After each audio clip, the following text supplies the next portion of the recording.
કચ્છના ગાંધીધામ ખંડણી કેસમાં મોટી સફળતા. ગાંધીધામના હાઈ પ્રોફાઇલ અપહરણ ખંડણી કેસમાં વધુ 5 મુખ્ય આરોપીઓ ઝડપાયા.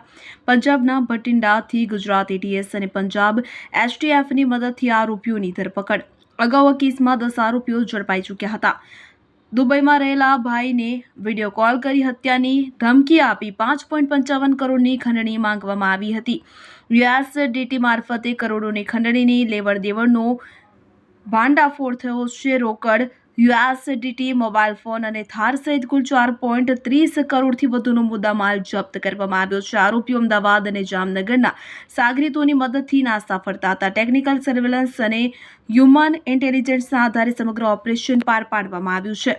મુખ્ય આરોપીઓ સામે અગાઉ પણ અનેક ગંભીર ગુનાઓ નોંધાયેલા હોવાનું સામે આવ્યું.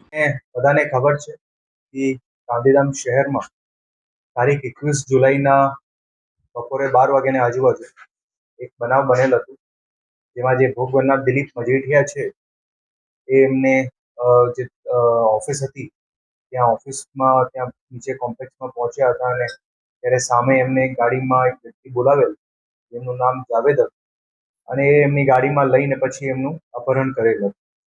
આ જ્યારે આખું બનાવ બન્યું ત્યારે જે પ્રકરણ હતું એમાં લગભગ $5,85,000 જેટલું આ ભોગ બનનારના ભાઈ પાસેથી આરોપીઓ દ્વારા લેવામાં આવેલ હતું. અને આ બનાવમાં અત્યાર સુધીમાં 10 આરોપીઓને પકડી પાડવામાં આવેલ હતા. અને ખાસ કરીને જે લોકો લઈ જવાના હતા, મુખ્ય આરોપી જે ગાડીમાં અપહરણ કરવાના હતા, એ હજી સુધી પકડવાના બાકી હતા. આ બનાવનું સતત ફોલોઅપ જે છે એ ગુજરાતના માનનીય ડીજીપી સાહેબ દ્વારા પણ અને ખાસ કરીને border range IG Shri Chirag Kordesar દ્વારા સતત ફોલોઅપ એનું ચાલતું હતું. જેના અનુસંધાને પૂર્વ કચ્છ જિલ્લા પોલીસની અલગ અલગ ટીમો આ બનાવમાં આ જે આરોપીઓ હતા, જે અપહરણ કરતા હતા, એમની શોધખોળમાં સતત જે છે ટીમો લાગેલી હતી, જેમાં વિવિધ સ્થળોએ દરોડા પણ પાડવામાં આવેલા. અને એ જ અલગ અલગ દરોડાઓમાં જે લિંક્સ મળતા હતા, એ લિંક્સના અનુસંધાને જે આરોપી પોલીસ દ્વારા અત્યારે પકડવામાં આવેલા છે, જેમાં એક જાવેદ અબુ સાયચા, રિઝવાન હુસૈન ખીચા અને સોહેલ જુસફ બુચડ, એ 3 લોકોને પૂર્વ કચ્છ જિલ્લા પોલીસ દ્વારા પંજાબના ભટિંડા ખાતેથી પકડવામાં આવેલા છે. આ જે એ લોકોને પકડવામાં આવેલા છે એમાં ખાસ કરીને આ બધી શોધખોળમાં ગુજરાત એટીએસની ખૂબ સારી મદદ મળેલ છે અલગ અલગ બાબતોમાં.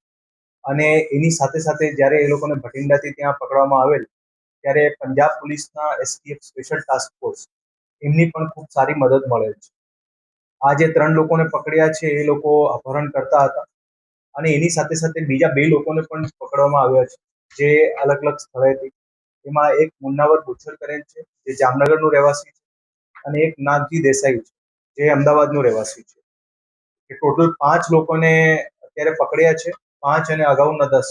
અત્યાર સુધી આ કેસમાં ટોટલ 15 આરોપીઓને જે છે ધરપકડ કરવામાં આવેલી છે. અને જે જૂના 10 આરોપી પકડવામાં આવેલ હતા એ લોકો પાસેથી લગભગ 44,66,000 જેટલી રકમ રિકવર કરવામાં આવેલી હતી.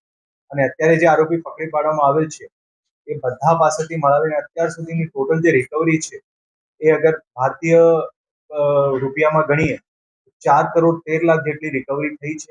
એમાં અલગ અલગ વોલેટમાં પણ જે છે એ લોકોના $, વોલેટમાં છે. અને બીજી જે છે તપાસ અત્યારે પોલીસ દ્વારા ચાલુ છે.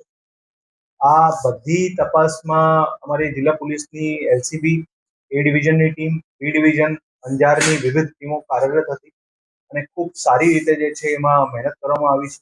અને અલગ અલગ સ્થળોએ જે દરોડા પાડવામાં આવ્યા એમાં અલગ અલગ લિંક્સ અને ક્લુ પણ મળવામાં આવ્યા, અને એના આધારે જે છે એ લોકોને પંજાબ ખાતેથી પકડવામાં જે છે સફળતા મળી છે.